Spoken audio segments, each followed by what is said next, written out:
नमस्कार, मी informational queen तुमचे परत एकदा स्वागत करत आहे माझ्या लाडक्या युट्यूब चॅनलवर. तर आज काय आहे? आज आहे 14 नोव्हेंबर म्हणजेच बालदिन. या बालदिन दिवसावर मी तुम्हाला थोडी फारशी छानशी माहिती सांगणार आहे. चला तर मग ऐकूया. आज चिल्ड्रन्स डे म्हणजेच बालदिन आहे.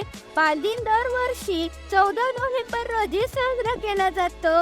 बालदिन देशभरामध्ये मोठ्या उत्साहात आणि आनंदात साजरा केला जातो. या दिनानिमित्त शाळांमध्ये विविध कार्यक्रमांचे आयोजन केले जाते. लहान मुलांसाठी हा दिवस खूपच खास असतो. मुलांना त्यांच्या जबाबदारींची जाणीव करून देण्यासाठी बालदिन साजरा केला जातो.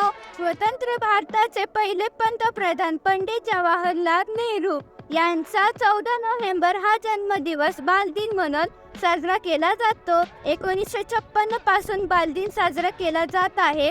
फक्त भारतामध्ये बालदिन 14 नोव्हेंबर साजरा केला जातो, पण पूर्वी भारतामध्ये हा दिवस 20 नोव्हेंबरला साजरा केला जात होता. आज आपण बालदिनानिमित्त तो का साजरा केला जातो आणि त्यामागचा नेमका इतिहास काय आहे, आज मी तुम्हाला सांगणार आहे. असा साजरा केला जातो बालदिन. लहान मुलांसाठी बालदिनाचे खूप महत्त्व आहे.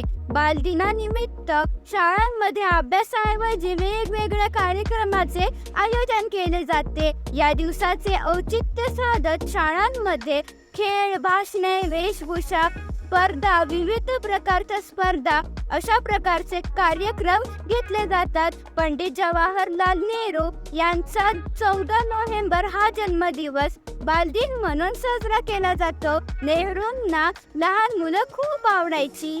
त्यांचे लहान मुलांवर खूप प्रेम होते. ते मुलांमध्ये रमायचे आणि त्यांच्या स्वभावामुळे मुलांनाही नेहरू आपलेसे वाटायचे. त्यामुळे मुलं त्यांना चाचा नेहरू या नावाने हाक मारत असत.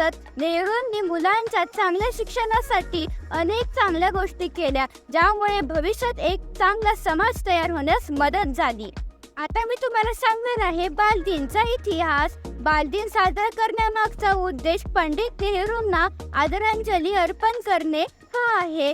27 मे 1964ला पंडितजींचे निधन झाले. लहान मुलांच्या लाडक्या चाचा नेहरूंना आदरांजली म्हणून त्यांच्या जन्मदिनी म्हणजे 14 नोव्हेंबरला भारतात बालदिन साजरा करण्याचा निर्णय घेण्यात आला. याच सोबत मुलांना त्यांच्या हक्काची आणि शिक्षणाची जाणीव करून द्यावी यासाठी हा दिन साजरा केला जातो. जगभरात बालदिन 1925 पासून साजरा केला जातो. संयुक्त राष्ट्र संघाने 20 नोव्हेंबर 1954ला बालदिन साजरा करण्याची घोषणा केली होती. आजही विविध देशांमध्ये बालदिन साजरा करण्याच्या तारखा वेगवेगळ्या आहेत, पण भारतात मात्र पंडितजींच्या निधनानंतर म्हणजे 1964 नंतर 14 नोव्हेंबर हा दिवस बालदिन म्हणून साजरा केला जाऊ लागला. नेहरूंची बालदिन म्हणून साजरा केला जाऊ लागला. नेहरूंची जयंती लक्षात ठेवण्यासाठी आणि नेहरूंचे लहान मुलांप्रती असलेले प्रेम लक्षात घेता 14 नोव्हेंबर हा बालदिन म्हणून साजरा करण्याचा निर्णय घेण्यात आला होता. बालदिनाची सुरुवात 1925 मध्ये झाली आणि आपल्याला अभिमान वाटला पाहिजे की श्री व्ही कृष्णन मेनन यांनी जागतिक स्तरावर बालदिन साजरा करण्याचा प्रस्ताव मांडला. त्यानंतर प्रथमच ऑक्टोबर महिन्यात बालदिन साजरा करण्यात आला. मात्र यावेळी जगातील सर्व देशांनी बालदिन स्वीकारला नाही.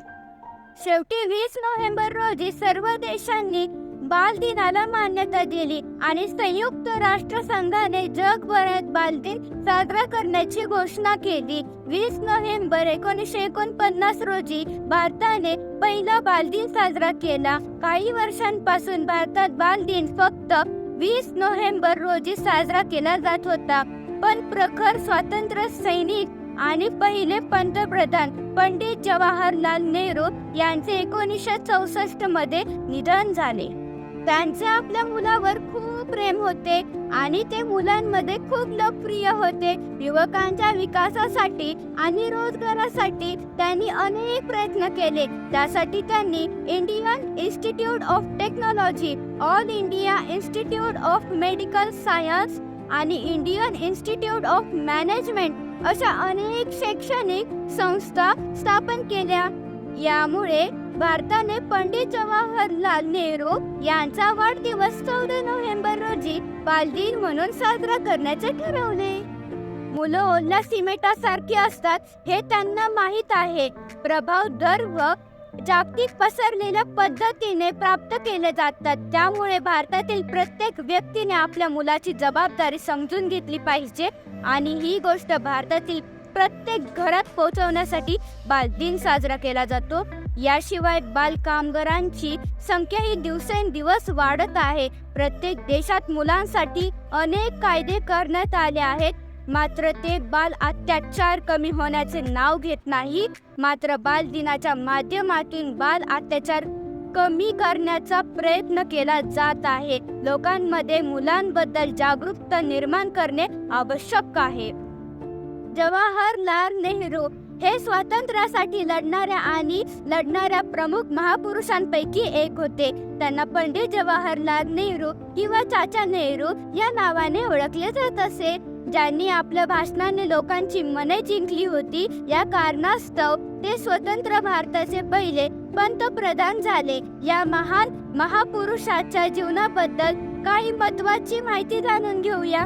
अपयश तेव्हाच येते जेव्हा आपण आपले आदर्श, उद्दिष्टे आणि तत्वे विसरतो. पंडित जवाहरलाल नेहरू हे एक आदर्शवादी आणि वैचारिक प्रतीक होते. त्यांचा असा विश्वास होता की जे आपले ध्येय, तत्वे व आदर्श विसरतात त्यांना यश मिळत नाही. पंडित जवाहरलाल नेहरू हे असे राजकारणी होते ज्यांनी प्रत्येकाच्या जीवनावर आपल्या व्यक्तिमत्वाचा प्रकाश टाकला आहे. एवढेच नाही तर पंडित नेहरूंना समाजवादी, धर्मनिरपेक्ष आणि लोकशाही प्रजासत्ताकाचे शिल्पकारही मानले जात होते. पंडित नेहरूंना आधुनिक भारताचे शिल्पकार देखील म्हटले जाते. त्यांना मुलांची खूप आवड होती, त्यामुळे मुले त्यांना चाचा नेहरू म्हणायचे. पंडित जवाहरलाल नेहरूंचे प्रारंभिक शिक्षण त्यांचे सुरुवातीचे शिक्षण घरीच झाले, तर पंडित नेहरूंनी जगातील प्रसिद्ध शाळा आणि विद्यापीठातून शिक्षण घेतले. 1905 मध्ये वयाच्या 15व्या वर्षी नेहरूंना इंग्लंडमधील हॅरो स्कूलमध्ये शिक्षणासाठी पाठवण्यात आले. आतापर्यंत नेहरूजींना राजकारणाचे भरपूर ज्ञान होते आणि त्यांनी राजकारणात चांगली पकड निर्माण केली होती. यानंतर 1936 आणि 1937 मध्ये जवाहरलाल नेहरू काँग्रेस अध्यक्षपदी निवडून आले. नाही तर 1942 मध्ये महात्मा गांधींच्या भारत छोडो आंदोलनात त्यांना अटकही झाली होती आणि 1945 मध्ये तुरुंगातून सुटका झाली होती. एवढेच नाही तर गुलाम भारताला मुक्त करण्यात नेहरूजींनी आपले महत्त्वाचे योगदान दिले होते. 1947 मध्ये स्वातंत्र्याच्या वेळी त्यांनी ब्रिटिश सरकारशी झालेल्या चर्चेतही महत्त्वाची भूमिका बजावली होती. तेव्हापासून त्यांची देशवासियांसमोर एक वेगळीच प्रतिमा तयार होत गेली आणि ते देशवासियांसाठी आदर्श बनले होते.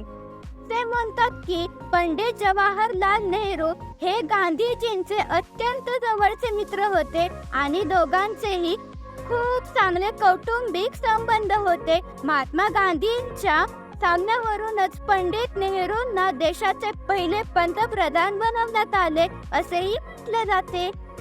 त्याच वेळी पंडित नेहरूंवर महात्मा गांधींच्या विचारांचा खूप प्रभाव होता. महात्मा गांधींच्या शांततापूर्ण आंदोलनातून पंडित नेहरूंना एक नवीन शिकायला आणि ऊर्जा मिळत असे.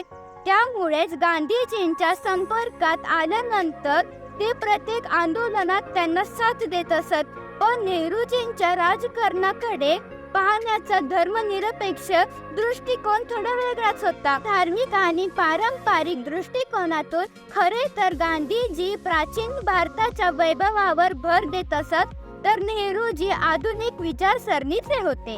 जवाहरलाल नेहरू यांना मिळालेला सर्वोच्च सन्मान. जवाहरलाल नेहरूंनी भारतीयांच्या मनात जातीवाद निर्मूलन आणि गरिबांना मदत करण्यासाठी जागृती निर्माण केली. त्याचसोबतच त्यांनी लोकांमध्ये लोकशाही मूल्यांबद्दल आदर निर्माण करण्याचे काम केले. याशिवाय मालमत्तेच्या बाबतीत विधवांना पुरुषांच्या बरोबरीने हक्क मिळवून देण्यासह अनेक गोष्टी त्यांनी केल्या. भारत आणि जग, सोव्हिएत रशिया, जागतिक इतिहासाची एक झलक, भारताची एकता आणि स्वतंत्र, जागतिक इतिहासाची झलक 1939. ही आहेत पंडित जवाहरलाल नेहरूंची पुस्तके. ही जवाहरलाल नेहरूंची प्रकृती चीन सोबतच्या संघर्षानंतरही बिघडू लागली. त्यानंतर 27 मे 1964 रोजी त्यांना हृदयविकाराचा झटका आला आणि त्यांनी या जगाचा कायमचा निरोप घेतला. पंडित जवाहरलाल नेहरूंनी केवळ मुलांवर प्रेमाचा वर्षाव केला नाही, तर ते आपल्या देशासाठी एक निष्ठ होते. मनाची निरागसता, हृदयाची कोमलता, ज्ञानाची उत्सुकता, भविष्याची आशा, उद्याच्या देश घडविणाऱ्या बालगोपाळांना बालदिनाच्या हार्दिक हार्दिक शुभेच्छा. चला तर मग आजच्या व्हिडिओ पुरते एवढेच. जर तुम्हाला हा व्हिडिओ आवडला असेल तर लाईक, सबस्क्राईब, शेअर करू शकता. तुम्ही पण तुमच्या घरी बालदिन साजरा करा. पुन्हा एकदा तुम्हा सर्वांना बालदिनाच्या हार्दिक हार्दिक शुभेच्छा. चला तर मग पुन्हा एकदा भेटूया एका नव्या व्हिडिओ सोबत व एका नव्या माहिती सोबत. हर हर महादेव. छत्रपती शिवाजी महाराज की जय.